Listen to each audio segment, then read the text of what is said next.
ఒక సిప్ తీసుకుని అతని పెదవుల దగ్గరకు కాఫీ కప్పును పెడుతూ, all the best my dear డాన్ హబ్బీ అని ఐవింగ్ చేస్తూ అంటుంది స్వప్నిక. ఒక్కసారిగా షాక్ అవుతాడు విజయ్. నిన్నే ప్రేమిస్తా, ఒక సీఈఓ ప్రేమ కథ, పార్ట్ 176. స్వప్నిక కుడి కన్ను కొట్టి విజయ్ వైపు ఒక పదునైన చూపు విసరడంతో షాక్ అవుతాడు విజయ్. 5 ఏళ్లలో ఎన్నడూ లేనిది మొదటిసారి స్వప్నిక అలా కన్ను కొట్టేసరికి ఇంటర్పోల్ ఆఫీసర్, సిండికేట్ డాన్ అయిన విజయ్ ఒక్కసారిగా స్టన్ అయిపోతాడు. నోటి దగ్గర ఉన్న కాఫీ కప్పు అలాగే ఉండిపోతుంది. స్వీట్ హార్ట్, ఏంటిది? నువ్వు నువ్వు కన్ను కొట్టావా? అసలు నా స్వప్నికవేనా నువ్వు అని కళ్ళు పెద్దగా చేసి షాక్ అవుతూ అంటాడు విజయ్. ఎందుకు రాయ్ గారు, మీలాంటి ఇంటర్నేషనల్ డాన్లకి మాత్రమే ఇలాంటి స్టైల్స్ తెలుసా? నా మొగుడు డాన్ అయినప్పుడు ఆ డాన్కి పెళ్ళాం కూడా కొంచెం డేంజర్ గానే ఉండాలి కదా. ఏంటి, మీ ఇంటర్పోల్ ట్రైనింగ్ లో ఇలాంటి అటాక్స్ ని ఎలా తట్టుకోవాలో నేర్పించలేదా అని చిలిపిగా నవ్వుతూ అంటుంది స్వప్నిక. అతను నవ్వుతూ కాఫీ కప్పు పక్కన పెట్టి ఆమె దగ్గరకు జరిగి, నేర్పించారు కానీ ఇంత అందమైన అటాక్ ని ఎలా తట్టుకోవాలో ఏ బుక్లోనూ లేదు స్వప్ని. 5 ఏళ్ళు నిన్ను ఒక సీరియస్ బిజినెస్ ఉమెన్ లా చూశాను, కానీ ఇవాళ నీలో ఒక కొత్త పవర్ కనిపిస్తుంది. నిజంగా ఆ కన్ను కొట్టిన స్టైల్కి నేనే కాదు, ఆ సిండికేట్ బాస్ కూడా లొంగిపోవాల్సిందే అని అంటాడు విజయ్. అతని కాలర్ సవరించి లేని సీరియస్నెస్ తెచ్చుకుని నటిస్తూ, వాళ్ళ సంగతి తర్వాత, ముందు ఈ అండర్ కవర్ ఆపరేషన్ లో నా పాత్ర ఏంటో చెప్పండి పార్ట్నర్. ఆ లాస్య వస్తే ఆమెను ఎలా హ్యాండిల్ చేయాలో నాకు ట్రైనింగ్ ఇస్తారా అని అడుగుతుంది స్వప్నిక. నీకు ట్రైనింగ్ అక్కర్లేదు స్వప్నే, నీ కళ్ళల్లో ఉన్న ప్రేమే నా పెద్ద రక్షణ కవచం. కానీ గుర్తుంచుకో, ఆఫీస్ బయట మనం విక్రమ్ రాయ్ స్వప్నిక మాత్రమే. ఈ రొమాన్స్, ఈ చిలిపితనం అంతా ఈ 4 గోడల మధ్య ఉండాలి అని అంటాడు విజయ్. సరే, అయితే నా నటన కూడా ఇప్పుడు చూపిస్తాను, గెట్ రెడీ అని అంటూ స్వప్నిక వెంటనే తన ముఖాన్ని సీరియస్ గా మార్చుకుని సోఫాలో నుండి లేవబోతుంది. ఎక్కడికి రౌడీ వైఫీ? కన్ను కొట్టి నాలో కాక పుట్టించి కనుమరుగైతే ఎలా? నిన్ను కసితీరా ఒక కిస్సు పెట్టుకుంటే గాని నాలోని వేడి చల్లారదు అని ఆమె పెదవులపైకి వంగుతాడు విజయ్. విజయ్ ప్లీజ్, నీ వల్ల మన ఆఫీస్ వర్క్ పక్కన పడింది అని అంటూ సోఫాలో వెనక్కి వంగడంతో ఆమెతో పాటు తను కూడా ఒరిగిపోతాడు. అలా ఒరగడంతో మల్లెపువ్వు లాంటి స్వప్నిక మెత్తని బాడీ విజయ్ రాక్ బాడీ కింద నలిగిపోయేలా ఉంది. అబ్బా విజయ్, 5 ఏళ్ల కింది కంటే ఇప్పుడు ఇంకా బరువుగా ఉన్నావేంటి? ఈ 5 ఏళ్ళు ఏం చేసావేంటి అని ఊపిరి మెల్లగా తీస్తూ అంటుంది స్వప్నిక. విజయ్ తన చేయిని ఆమె టాప్ కిందికి పోనిచ్చి ఆమె సన్నని నడుముని ప్రెస్ చేస్తూ, ఏంటి బరువున్నానా? నిన్న రాత్రంతా ఎలా భరించావే మరి అని కసిగా ఆమె పెదవులని అందుకుంటాడు విజయ్. ఏళ్ల తర్వాత నిన్న రాత్రి స్వప్నికతో గడపడం వల్ల చాలా డిస్టర్బ్ అయ్యాడు విజయ్. అతని బాడీ మైండ్ రెండు కూడా ఇంకా కావాలని కోరుకుంటున్నాయి. ఆమెకు ఊపిరి సలపకుండా స్వప్నిక పెదవులపై తన పెదవులతో దాడి చేస్తున్న విజయ్ వల్ల పూర్తిగా అదుపు తప్పుతున్న తన మనసుని కంట్రోల్ చేయలేక ఆటోమేటిక్ గా అతని మోహంలోకి జారిపోయిన స్వప్నిక మెల్లిగా తన నాలుకతో అతని నాలుకని పెనవేస్తూ తాను కూడా సహకరిస్తుంది. ఉప్పెనల్లే కసిగా మొదలైన ఆ ముద్దు ఇప్పుడు ఒకరిని ఒకరు ప్రేమగా పలకరించుకున్నట్టు ఒకరి పెదవులని ఒకరు చిన్నగా బైట్ చేస్తూ, పెదవులతో లిక్ చేస్తూ, కోరికల సెగలతో బుస కొడతారు. మెల్లిగా ఆమె పెదవులని విజయ్ వదలడంతో ఊపిరందక రొప్పుతున్న స్వప్నిక ఏద అందాలు ఎగసిపడుతూ అతని బాడీకి తాకగా విజయ్ చెయ్యి ఆటోమేటిక్ గా ఆమె వీపు వెనక్కి వెళ్లి స్వప్నిక టాప్ జిప్ ని కిందికి లాగేస్తుంది.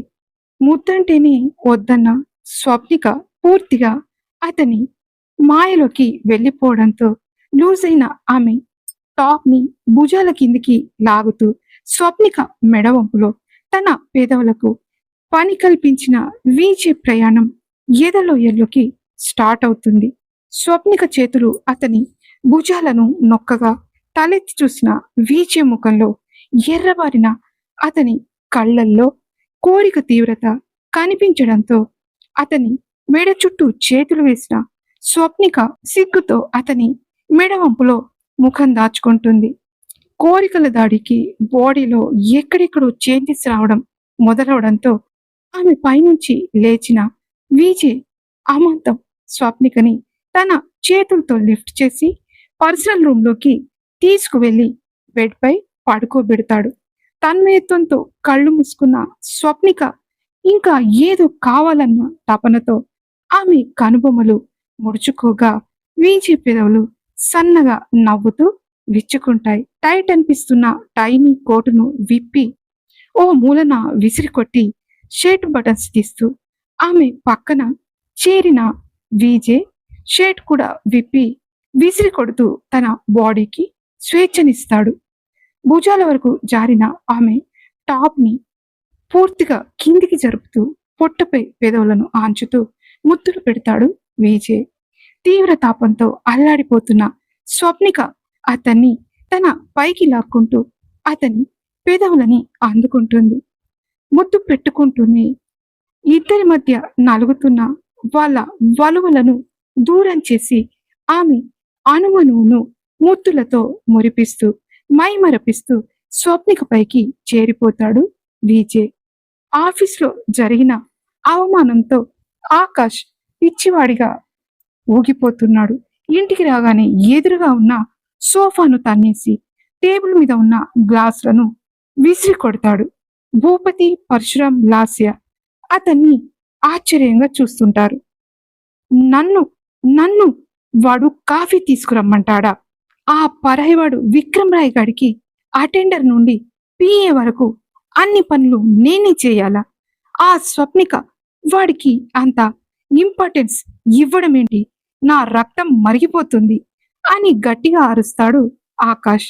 చాలా కూల్గా డ్రింక్ సిప్ చేస్తున్న భూపతి అతని ఫ్రస్ట్రేషన్ ని ఏమాత్రం పట్టించుకోకుండా ఆగు ఆకాష్, ఆవేశం పనికిరాదు. మనకు కావలసింది ఆస్తి, ఆ పవర్. దానికోసం వాడు కాఫీ అడిగితే కాఫీ, కంప్యూటర్ ఆపరేటింగ్ అంటే అది. ఏది చెప్తే అది చెయ్యి. వాడు నిన్ను నమ్మాలి. అప్పుడే వాడి గొంతు మనం కోయగలం. కొంచెం పేషెన్స్ గా ఉండు అని అంటాడు. అవునరా ఆకాష్, పెదమామయ్య చెప్పింది కరెక్టే.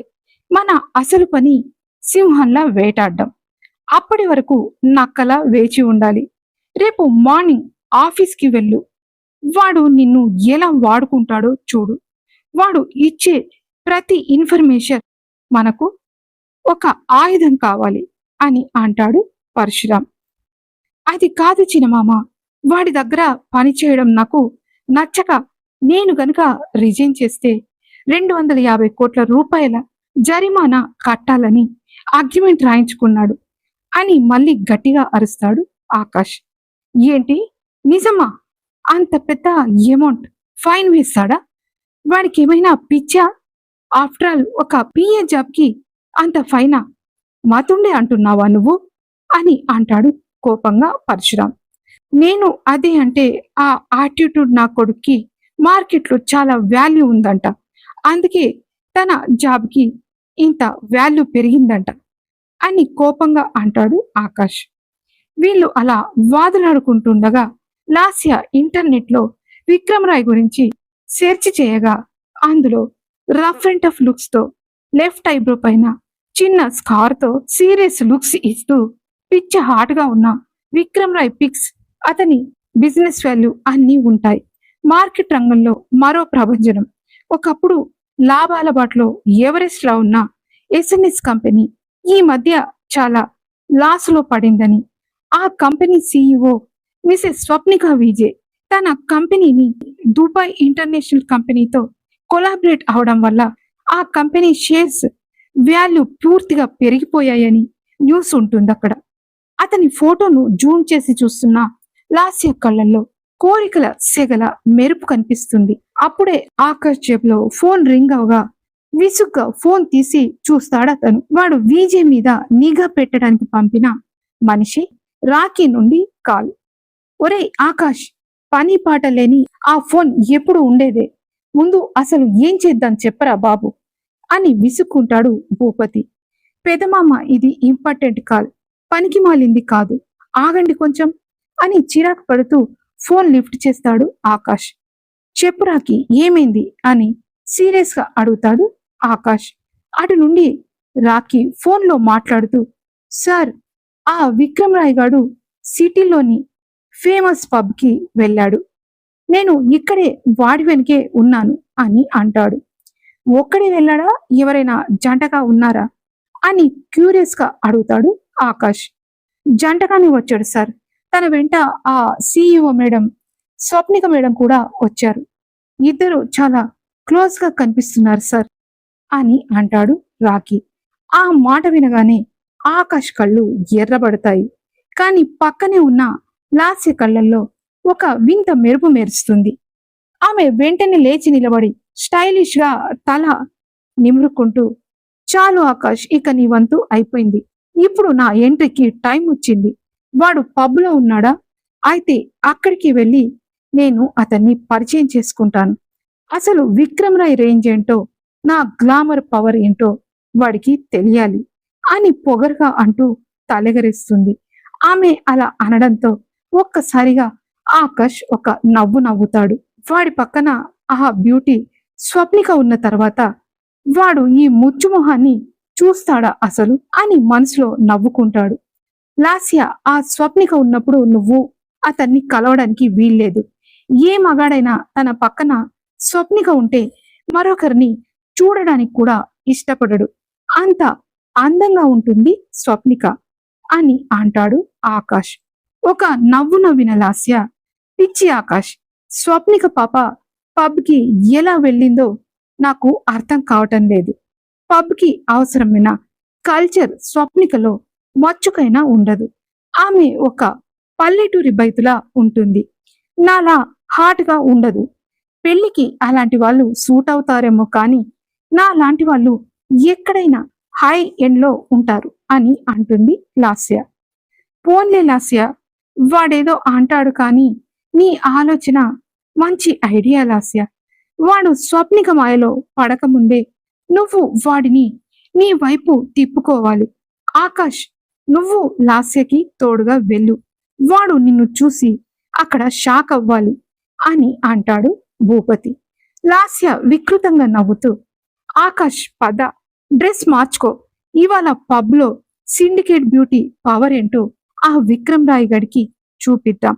స్వప్నిక కళ్ళ ముందే వాడిని నా బుట్టలో వేసుకోకపోతే నా పేరు లాస్య కాదు అని కొమ్ములు విసురుతుంది. లాస్య చాలా హాట్ గా రెడీ అయ్యి ఆకాష్తో కలిసి పబ్బు వైపు కారులో బయలుదేరుతుంది. గాలిలో మత్తు, మనసులో విషం వెరసి ఒక డేంజర్ గేమ్ మొదలు పెట్టాలని చూస్తుంది. ఇక్కడ ఎవరు గేమ్ విన్నరో చూడాలి మరి. సిటీలోని హై ఎండ్ పబ్బు అది. నియాన్ వెలుతుర్లో, మ్యూజిక్ హోర్లో అందరి కళ్ళు ఒక్కసారిగా ఎంట్రెన్స్ వైపు మళ్ళాయి. అక్కడ అడుగుపెట్టింది సామాన్యమైన జంట కాదు, ఒక పవర్ఫుల్ కపుల్. స్వప్నిక తన 5 ఏళ్ల బిజినెస్ ఉమెన్ ఇమేజ్ ని పక్కన పెట్టి విజయ్ కోసం ఒంటికి హత్తుకుపోయిన deep bottle green sequin bodycon dress వేసుకుంటుంది. ఆమె తెల్లని మేని ఛాయకు ఆ డ్రెస్ మెరిసిపోగా మోకాళ్ల పై వరకు ఉన్న ఆ డ్రెస్ ఆమె పర్ఫెక్ట్ ఫిజిక్ ని ఎలివేట్ చేస్తుంది. వదులుగా వదిలేసిన జుట్టు, మెడలో మెరుస్తున్న సన్నని డైమండ్ నెక్లెస్, ఆమె నడుస్తుంటే ఒక దేవత దిగి వచ్చినట్టుంది. పబ్లోని ప్రతి మగాడి చూపు ఆమె వంపు సొంపుల మీదనే ఆగిపోతాయి. ఇక విజయ్, అతను ఒక అండర్ కవర్ డాన్ లాగే ఉన్నాడు.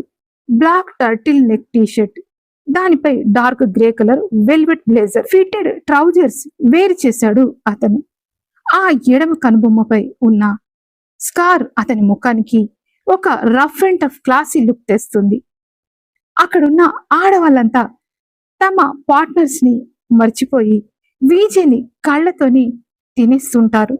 స్వప్నిక ఇబ్బందిగా వీజేకి దగ్గరగా జరుగుతూ, వీజే అందరూ నన్నే చూస్తున్నారు, నాకు చాలా అనీజీగా ఉంది, అసలు ఈ డ్రెస్ నీకోసమే వేసుకున్నాను, కానీ ఇక్కడ ఇంతమంది బ్యాచ్ ఉంటుందని అనుకోలేదు అని అంటుంది.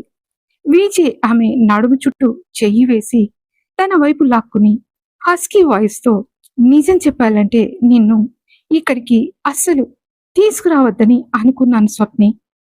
ఇక్కడ పేరు లేనిదే రానివ్వరు మరి, అందుకే నిన్ను తీసుకొచ్చాను. నాకు ఈ ఆడవల్ల కూడా అస్సలు గిట్టదు, ఒక్క నువ్వు తప్ప. చూడు, నా ప్రాణమైన నువ్వు నా పక్కన ఉంటే నీ అందాలన్నీ నా సొంతం అని వాళ్ళకు తెలియజెప్పడానికే ఈ కౌగిలి. అయినా నా కళ్ళకు ప్రతిసారి నువ్వు కొత్తగా కనిపిస్తావు. ఇప్పటికిప్పుడు నిన్ను ఇక్కడి నుండి ఎత్తుకుపోయి చా ఇక్కడ చెప్పను, పబ్ నుండి ఇంటికెళ్ళాక నీకు లైవ్ చూపిస్తాను అని గుసగుసగా అంటాడు విజయ్. స్వప్నిక సిగ్గుపడుతూ ముసిముసి నవ్వులు నవ్వుతూ కొర కొర చూస్తూ, నీకు అసలు టైం సెన్స్ లేదు విజయ్, మార్నింగ్ అయింది సరిపోలేదా, ఇంకా ఏం చూపిస్తావు లైవ్ లో, అయినా నువ్వు కూడా తక్కువేం కాదు రాయగారు, చూడు ఆ ఆడముఖాలు సిగ్గు లేకుండా నీకు ఎలా సైట్ కొడుతున్నారు. సరే గాని లాస్య ఇక్కడికి వస్తుందని నీకు ఎలా తెలుసు అని అంటుంది స్వప్నిక. సింపుల్ స్వీట్ హార్ట్, ఈరోజు ఆకాష్ గాడు కోపంగా వెళ్ళిపోయి వాళ్ళ దగ్గర డిస్కస్ చేసి ఉంటాడు. మనల్ని ఫాలో అయ్యే ఆ రాఖీగాడు మనం ఇక్కడికి వచ్చామని వాడి చెవిలో ఊదుతాడు. వెంటనే నన్ను పరిచయం చేసుకోవడానికి లాస్య తనతో పాటు ఆకాష్ని కూడా తీసుకొస్తుంది. అంటే ఆ బావమరదలిద్దరూ ఈ భార్యాభర్తలకి సైట్ కొడతారన్నమాట అని చిన్నగా నవ్వుతూ అంటాడు విజయ్. స్వప్నిక ఆ మాటలకు ఆశ్చర్యంగా చూస్తూ, అంటే మనల్ని రోజు ఫాలో అవుతున్నారా అని అడుగుతుంది. పిచ్చి, ఇప్పుడు కాదు, నీ లైఫ్లోకి ఆకాష్ అనేవాడు వచ్చినప్పటి నుండి నిన్నే కాదు మీ అందరిపై వాడి నిఘా ఉంది. అంతేకాదు మన రవిచంద్ర మ్యాన్షన్ కూడా అంతా వాడి అండర్లోనే ఉంది అని అంటాడు విజయ్ మెల్లిగా. ఏంటి, నిజమా విజయ్ అని భయంగా అడుగుతుంది. డోంట్ వరీ డియర్, ఏం భయపడకు, ఇప్పటి వరకు వాడికి అగెనిస్ట్ గా మీరెవరూ వెళ్ళలేదు. ఇప్పుడు నేను వచ్చాను, ఆఫీస్ నా అండర్లోకి వచ్చేసింది, ఇక రవిచంద్ర మ్యాన్షన్ ఒక్కటి రావాలి. నిన్న రాత్రి నా కోసం నువ్వు రావడం, ఆలస్యంగా ఇంటికి వెళ్ళడం కూడా వాడికి తెలుసు అని అంటాడు విజయ్. అంతే, స్వప్నిక కళ్ళు పెద్దగా తెరుచుకుంటాయి. ఒక్కసారిగా భయంతో వణికిపోతూ తన నడుం మీద ఉన్న విజయ్ చేయిపై తన చేయి వేస్తుంది. ఆమెలో జరుగుతున్న చేంజెస్ గమనించిన విజయ్ తన చేతిలో ఉన్న ఆమె నడుముని మెల్లిగా నొక్కుతూ ధైర్యం ఇస్తాడు. చూడు స్వీట్ హార్ట్, నేను తిరిగి వచ్చేశాను, దేనికి భయపడకు, మీడియాను కూడా కేర్ చేయకు, ఎవరికీ తెలియకున్నా నీకు తెలుసు, ఐఆమ్ యువర్స్ హస్బెండ్, తిరిగేది నీ మొగుడుతో, that's why you don't care anybody అని మెల్లిగా చెబుతున్న విజయ్ మాటలు ఆమెలో ఎంతో ధైర్యాన్ని నింపుతాయి. ఇద్దరు వెళ్ళి ఓ కార్నర్ సీట్ లో కూర్చుంటారు. విజయ్ తనకి తన brand plus Swapnika normal soft drink order ఇస్తాడు. ఏదో ఐడియా వచ్చినట్టు, స్వీట్ హార్ట్, మన రాజ్ బర్త్డే ఎప్పుడు అని అడుగుతూ, ఒక తండ్రినైనా నాకు వాడు పుట్టిన 5 సంవత్సరాలకు వాడి డేట్ ఆఫ్ బర్త్ తెలిసింది. ఛా, నా అంత దౌర్భాగ్యపు తండ్రి ఈ ప్రపంచంలో ఎక్కడా లేడేమో అని కళ్ళల్లో నీళ్లు తెచ్చుకుంటాడు విజయ్. అతని బాధని అర్థం చేసుకున్న స్వప్నిక విజయ్ చేయి మీద తన చేయి వేస్తూ, విజయ్, నువ్వు చాలా అదృష్టవంతుడివి. ఆ సముద్రంలో నీ ప్రాణాలు పోకుండా ఎప్పుడైనా నీ వాళ్ళ దగ్గరికి వచ్చావు. ఇప్పుడు నువ్వు జాగ్రత్తగా ఉండి నీ వాళ్ళని కాపాడుకుంటావు అని రాజ్ బర్త్ డేట్ చెప్తుంది. అంటే నెక్స్ట్ మంత్ కదా వాడి బర్త్డే అని అంటాడు విజయ్. అవును విజయ్, కానీ పాపం వాడికి బయటి ప్రపంచం కానీ పుట్టినరోజు సెలబ్రేట్ చేసుకుంటారని కానీ తెలియదు. ఎందుకంటే నీకు యాక్సిడెంట్ అయ్యి నువ్వు ఇక లేవు అని తెలిసిన రోజే నేను కన్సీవ్ అయ్యానని ఇంట్లో అందరికీ తెలిసింది. దాంతో వాడి బర్త్డే కంటే ఎక్కువగా నువ్వు లేని లోటుని ఫీల్ అవుతూ ఇన్ని రోజులు గడిపాం అని బాధగా అంటుంది స్వప్నిక. నో నో, ఇప్పుడు బాధపడకు, నేను వచ్చేసాను కదా. రేపు నేను మన ఇంటికి మార్నింగ్ టీ తాగడానికి వస్తాను. అప్పుడు నాకు మన ఇల్లంతా చూపించు. వాడు ఎక్కడెక్కడ సీసీ కెమెరాలను పెట్టాడు నేను సెర్చ్ చేస్తాను అని అంటూ, ఈసారి వాడి బర్త్డే గ్రాండ్ గా చేద్దాం. అది దృష్టిలో పెట్టుకొని రేపు ఆఫీస్లో ఆకాష్ గడి ముందు నెక్స్ట్ మంత్ రాజ్ బర్త్డే ఉంది, ఇది 5th ఇయర్ కాబట్టి గ్రాండ్ గా చేద్దామని అనుకుంటున్నానని మన ఇంటికి పెయింట్స్ వేయిస్తామని చెప్పు, అప్పుడుంటుంది వాడికి అని కసిగా అంటాడు విజయ్. అతను అన్నట్టుగానే పబ్ డోర్స్ తెరుచుకోగా లాస్య ఎంట్రీ ఇస్తుంది. ఆమె వేసుకున్న డ్రెస్ చాలా వింతగా దట్టమైన మేకప్ తో ఆక్వర్డ్ గా ఉంటుంది. Neon pink colour short dress, దానికి తోడు ఎర్రటి లిప్స్టిక్, అతిగా చేసిన మేకప్ ఆమె అందంగా కనిపించాలని చేసిన ప్రయత్నం కాస్త వికృతంగా మారింది. ఆమె పక్కన సూట్ వేసుకుని దిగిన ఆకాష్ చుట్టూ వెతుకుతున్న అతని కళ్ళు మూలలో ఉన్న విజయ్ స్వప్నికల మీద పడతాయి. ఆకాష్ ఒక్కసారిగా షాక్ అవుతాడు. స్వప్నిక ఆ డ్రెస్ లో అంత హాట్ గా ఉంటుందని వాడు కల్లో కూడా ఊహించలేదు. ఆమె అందాన్ని చూసి వాడు మనసులో చొంగ కారుస్తుంటాడు. ఇటు లాస్య విజయ్ని చూడగానే తనని తాను మర్చిపోతుంది. అతని యాటిట్యూడ్, ఆ రఫ్ లుక్ చూసి ఆమెకు పిచ్చెక్కిపోతుంది. వాము, వీడేనా విక్రమ్ రాయ్? విజయ్ని మరొకరితో పోల్చకూడదు అన్నాను కానీ వీడు విజయ్ కంటే 1000 రెట్లు హార్డ్గా ఉన్నాడు. వీడిని ఎలాగైనా నా వశం చేసుకోవాలి అని మనసులో అనుకుంటుంది. కానీ పక్కన స్వప్నికను చూసి మళ్ళీ ఆమె వేసుకున్న డ్రెస్ చూసి షాక్ అవుతుంది లాస్య. ఈ పల్లెటూరి బైతు స్వప్నిక ఎప్పుడు చీరలు లేదా ఫుల్లీ కవర్డ్ డ్రెస్సెస్ తప్ప ఇలాంటి మినీస్ వేసుకోదు. అలాంటిది ఇప్పుడు ఈ రాయగాడి కోసం వేసుకుంది అని మనసులో పళ్ళు నూరుకుంటుంది లాస్య. స్వప్నిక, 5 ఏళ్లుగా నిన్ను చీరలో చూశాను కానీ నీలో ఇంత అగ్నిపర్వతం దాగి ఉందని నాకు తెలీదు. ఈ విక్రమ్ గాడు నీ పక్కన ఉండటం నేను తట్టుకోలేకపోతున్నాను. ఏముంది నీ ఫిగరు అని మనసులో అనుకుంటాడు ఆకాష్. ఆకాష్, లాస్య ఇద్దరు ఒకరినొకరు చూసుకుని తలూపుతారు. మెల్లిగా విజయ్ టేబుల్ వైపు అడుగులు వేస్తారు ఇద్దరు. అటు విజయ్, ఇటు స్వప్నిక, వీళ్ళిద్దరు కూడా పరస్పరం చూసుకుని ఒక అర్థవంతమైన నవ్వు నవ్వుకుంటారు. పద్మవ్యూహంలోకి శత్రువులు అడుగు పెడతారు. విజయ్ వేసే తర్వాతి మాస్టర్ ప్లాన్ ఏంటి? చాలా రోజుల తర్వాత అక్కడ లాస్యాన్ని చూసిన స్వప్నిక ఎలా ఫీల్ అవుతుంది తెలుసుకోవడానికి వెంటనే సబ్స్క్రైబ్ చేసుకోండి. ఈ ఎపిసోడ్ మీకు నచ్చినట్టయితే లైక్ చేసి హైప్ ఇచ్చి కామెంట్ పెట్టండి. Thank you so much.